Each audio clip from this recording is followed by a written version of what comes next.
Proses Islamisasi. Islam masuk ke Jawa pada abad ke-11, yaitu pada masa kekuasaan Kerajaan Airlangga.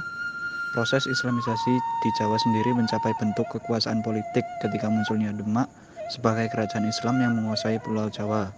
Ketika Majapahit berkuasa, Islam telah ada dan berasimilasi dengan masyarakat Hindu pada saat itu, sehingga dalam proses terbentuknya Islam di Jawa tidak dengan mutlak langsung menjadi kekuasaan yang besar.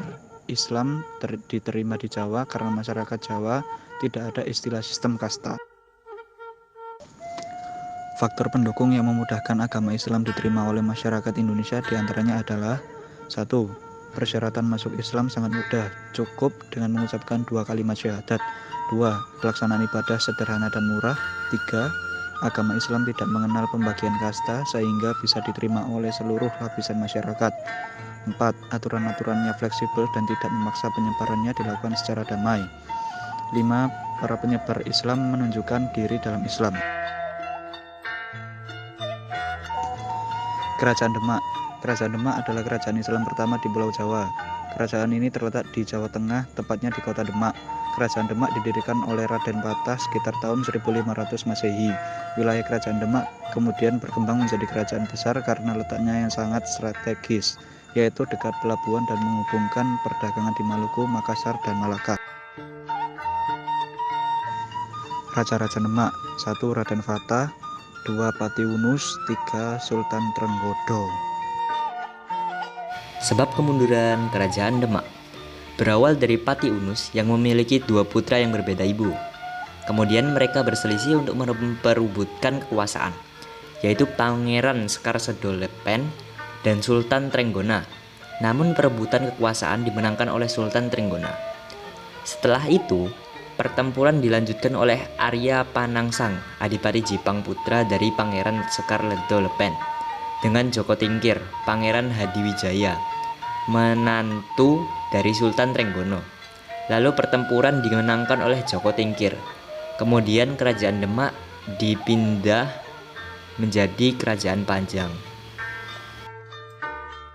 Di sini terdapat gambar Masjid Agung yang dulu dan Masjid Agung yang sekarang. Kerajaan Mataram Islam. Pada awalnya, daerah Mataram dikuasai oleh Kesultanan Pajang sebagai balas jasa atas perjuangan dalam mengalahkan Arya Panangsang. Sultan Hadiwijaya menghadiahkan daerah Mataram kepada Ki Ageng Pamanahan. Pada tahun 1575, Pamanahan meninggal dunia. Ia digantikan oleh putranya, Danang Sutawijaya atau Pangeran Ngabehi Loring Pasar. Karena ingin mewujudkan cita-citanya, akhirnya ia bertempur dengan kerajaan Pajang, sampai akhirnya ia dapat membunuh Sultan Hadiwijaya. Sutawijaya mengangkat dirinya sebagai Raja Mataram dengan gelar Panembahan Senopati ing Ologo. Ia mulai membangun kerajaannya dan memindahkan Senopati pusat pemerintahan ke Kota Gede. Untuk memperluas daerah kekuasaannya, Panembahan Senopati melancarkan serangan-serangan ke daerah sekitar. Misalnya dengan menaklukkan Ki Agung Magir dan Ki Agung Migiring. Kesultanan Cirebon. Kesultanan Cirebon berdiri pada tahun 1445 oleh Pangeran Cakrabuana. Mendengar berdirinya kerajaan baru di Cirebon, ayah dari Pangeran Cakrabuana yaitu Prabu Siliwangi merasa senang.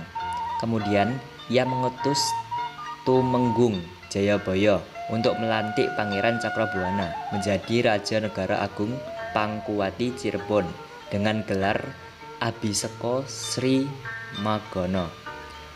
Dari Prabu Siliwangi, ia juga menerima pratanda atau gelar keprabuan dan menerima anarikmana kacawartian atau tanda kekuasaan untuk memerintah kerajaan lokal. Silsilah Raja Kesultanan Cirebon. Nomor 1. Pangeran Cakrabuana atau Sultan Cirebon I yang memimpin pada tahun 1445 sampai 1479. Nomor 2. Sunan Gunung Jati atau Sultan Cirebon II yang memimpin pada tahun 1479 sampai 1568.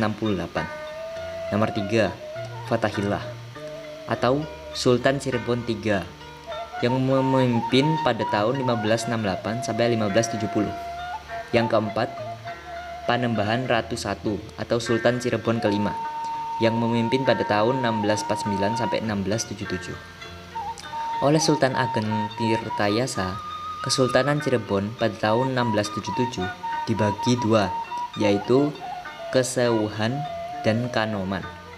Pangeran Martawijaya diangkat menjadi Sultan Keraton Kasepuhan dan memerintah pada tahun 1703. Sedangkan Pangeran Kartawijaya diangkat menjadi Sultan Keraton Kanamon dan memerintah pada tahun 1723. Kesultanan Banten. Kesultanan Banten adalah sebuah kerajaan Islam yang pernah berdiri di Tatar Pasundan, Provinsi Banten, Indonesia. Berawal sekitar tahun 1526 ketika Kesultanan Cirebon dan Kesultanan Demak memperluas pengaruhnya ke kawasan pesisir barat Pulau Jawa dengan menaklukkan beberapa kawasan pelabuhan, kemudian menjadikannya sebagai pangkalan militer serta kawasan perdagangan sebagai antisipasi teralisasi perjanjiannya antara Kerajaan Sunda dan Portugis tahun 1922 Masehi. Silsilah Sultan Kesultanan Banten. Syarif Hidayatullah Susuhunan Gunung Jati. 2 Maulana Hasanuddin Panembahan Surosowan 1552 sampai 1570. 3 Maulana Yusuf Panembahan Pakalangan Gede 1570 sampai 1580. 4 Maulana Muhammad Pangeran Ratu ing Banten 1525 sampai 1552. 5 Sultan Abdul Mufahir Mahmud Abdul Qadir Kenari 1580 sampai 1596. 6 Sultan Abdul Ma'ali Ahmad 1596 sampai 1651. 7 Sultan Ageng Tirtayasa Abdul Fattah 1651 sampai 1672. 8 Sultan Abu Nas Abdul Qahar Sultan Haji 1672 sampai 1687. 9 Sultan Abdul Fadl 1687 sampai 1690. 10 Sultan Abdul Mahasin Zainul Abidin 1690 sampai 1733. Latar belakang penguasaan Banten. Perkawinan Pangeran Sabranglor Yunus Abdul Qadir dengan Ratu Ayu Putri Sunan Gunung Jati terjadi 1511. Butuh rujukan sebagai Senapati Sarjawala Panglima Angkatan Laut Kerajaan Demak Sabranglor untuk sementara berada di Cirebon. Kelak Yunus Abdul Qadir akan menjadi Sultan Demak pada 1518. Persekutuan Kesultanan Cirebon dan Kesultanan Demak ini sangat mencepaskan Jaya Dewata atau Siliwangi di Pakuan. Tahun 1512 ia mengutus putra mahkota Surawi Sesa menghubungi Panglima Portugis Afonso de Albuquerque di Malaka yang ketika itu baru saja gagal merebut pelabuhan Pasai milik Kesultanan Samudra Pasai. Pembentukan awal syiar Islam ke Banten dan pendirian Kesultanan Banten. Pada awal masa kedatangannya ke Cirebon, Syekh Syarif Hidayatullah Sunan Gunung Jati bersama dengan Pangeran Walang Sungsang sempat melakukan syiar Islam di wilayah Banten yang pada masa itu disebut sebagai Wahanten.